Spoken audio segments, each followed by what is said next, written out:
Welcome to all. So yesterday we were discussing about functions and the method, uh, how to prove different type of questions, which is bijective or one on two functions. And today topic is composition of function. Composition of function is also known as function of function. So, how you take that means define composition of function. So all that be explained in your slide. So first we have to discuss it one by one. Composition of function. So suppose if you take two function f and g such that f is such that a to b, and there be another function g which is such that from B to C. One function f is such that A to B and other is g is such that B to C. So how that type of function means the composition of functions exist. Means how that type of that means term is in our mind. So first we think about that. So suppose if a function exists, f is such that a to b. So what does it mean? So if you take any element x, if you take x belongs to f, that means a set. If you take any element x, which is the element of set A, and here the function f is such that from a to b, so you can say that this implies another element which is in B is as just like of fx. Means if x belongs to A and f is a function, so the image of x, that means the unique image of x exists in set B in the form of fx. So you can say that fx belongs to set B. Fx belongs to set B. So you can say that fx is the unique image, is the unique image. So for all x belongs to set A, fx belongs to set B. And that be obtained, why it be obtained? Because f is a function. In the same way, if you are talking about g, which is from B to C, so this fx belongs to set B, and here B is the domain of f. So you can say that fx is an element of the domain of G. Domain of G, you can say like that. So fx is an element in the domain of G.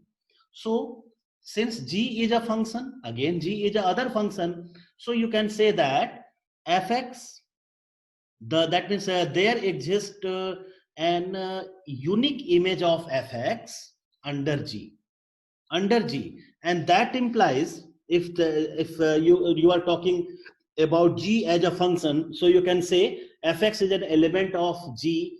So you can say that this fx uh, under f, you have the element in the codomain of C. So here you have corresponding to this one, since fx belongs to B and this fx is an element of the domain of G. So here you have g of fx. Here you have g of fx, and that belongs to C. So here you see that this g of fx is an element in C. That means the codomain of C. So what conclude from all that results here? So here you see that x belongs to set A, and so its unique image fx belongs to B, and this fx is an element of the codomain of G, and finally you have this fx has again a unique image in C. So you have the corresponding, that means the values g of fx which belongs to the C. So due to that reason, the composition of function is, or the function of function concept is in our mind.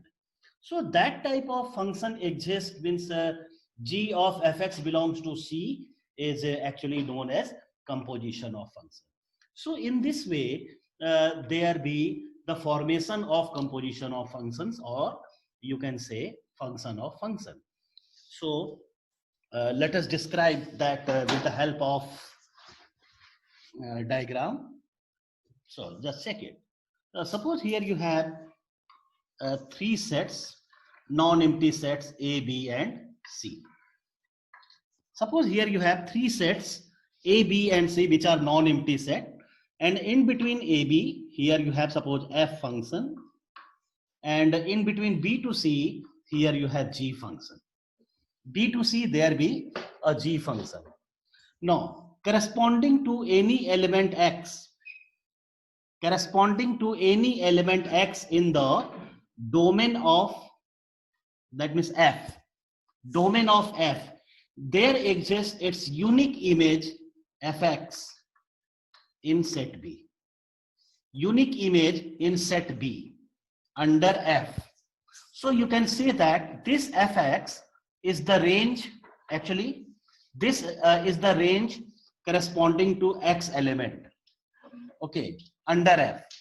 And again, if you, that means talking about complete B function, so the complete B function is known as the domain of G.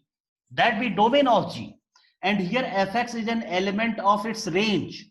So this Fx is just treated just like an element under G, element of domain of G. So corresponding to that, here G function is corresponding to, if G function is taken just like an element, Fx is an element of domain, so you have in C, G of Fx type of element.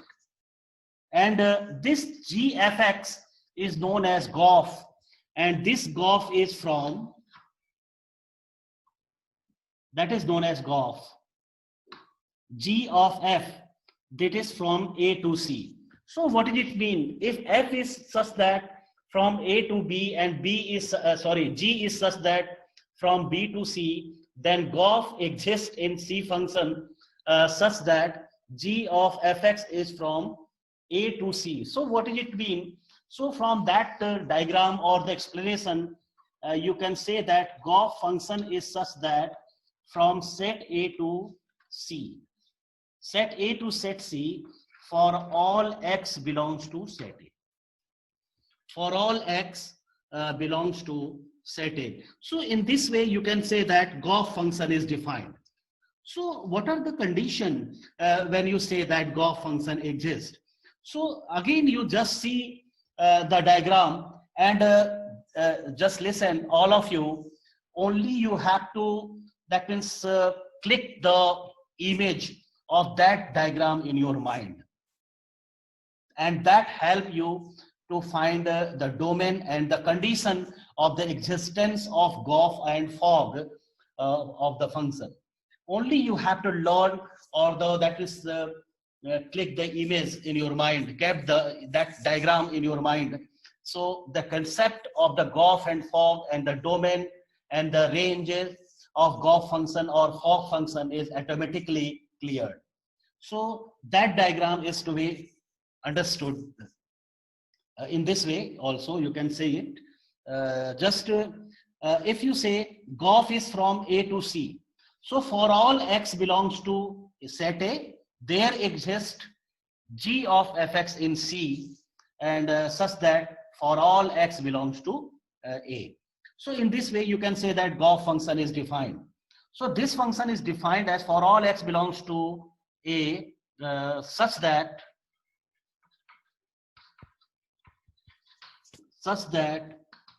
Goff of X is equal to G of Fx. Goff of X is equal to G of Fx. So in this way, you can explain the function. Now just you trying to find the condition when for the existence of the Goff function. So here you see that all the complete set B is known as the domain of G. And if you're talking about the range of the function, the element of the range of the function also the element of set B. So you can say that the range of function, that means range of f is a subset of domain of G. So that be the essential condition for the existence of Goff function. So if you have such type of condition, means what? The range of f is a subset of domain of G, then you can say that Goff exists. Otherwise, Goff does not exist for the given function. So write it, that be an important property. Goff exists if range of G, if range of f is a subset of domain of G. If range of f is a subset of domain of G, then you can say that Goff function exists, otherwise it does not exist. In the same way, if you are talking about fog, so fog exists, you have to reverse its property. If, just check it, here you are saying Goff, so f function is later. The f function is later. So the range of the function which is, that means comes out later, and that be the domain of f, that be the subset of domain of f. In the same way, if you are talking about fog function, so you have the condition, the range of G, yes, right? Range of G. Yes, the range of G is a subset of domain of f. If such type of condition obtained, then you can say that Goff function exists. So that is very important topic. That is the composition of function, and the invertible function and the different other type of functions also, that is depend upon the composition of function, or you can say function of function. Because when we are, that means studying that the another topic, differentiation. In differentiation, each and every function in your, that means standard or in class 12 or the of composition of function, that means function of function, sine of sine x, sine of cos x, sine log x, so like that, different type of functions, and all they are composition of function, or you can say it is treated as just a function of function. So these two are the important points when you say the range of f is a domain, subset of domain of G, then you can say fog exists and Goff exists. And for fog exists, you can say if the range of G is a subset of domain of f, then you can say fog exists. In this way it will be defined. In the same way, there are some other condition also. If f and g are the two functions, and f and g both are bijective, then you can say that Goff is also bijective. So you can prove it, but no need to prove, but only you learn the property here. If the Goff and fog functions are bijective, then their composition function is also bijective. And here note the important points here. It is given in your slide, some properties of composition of function, so you have to learn about that. So yes, you have to learn. So here we discuss about some other type of functions. I am talking about next slide.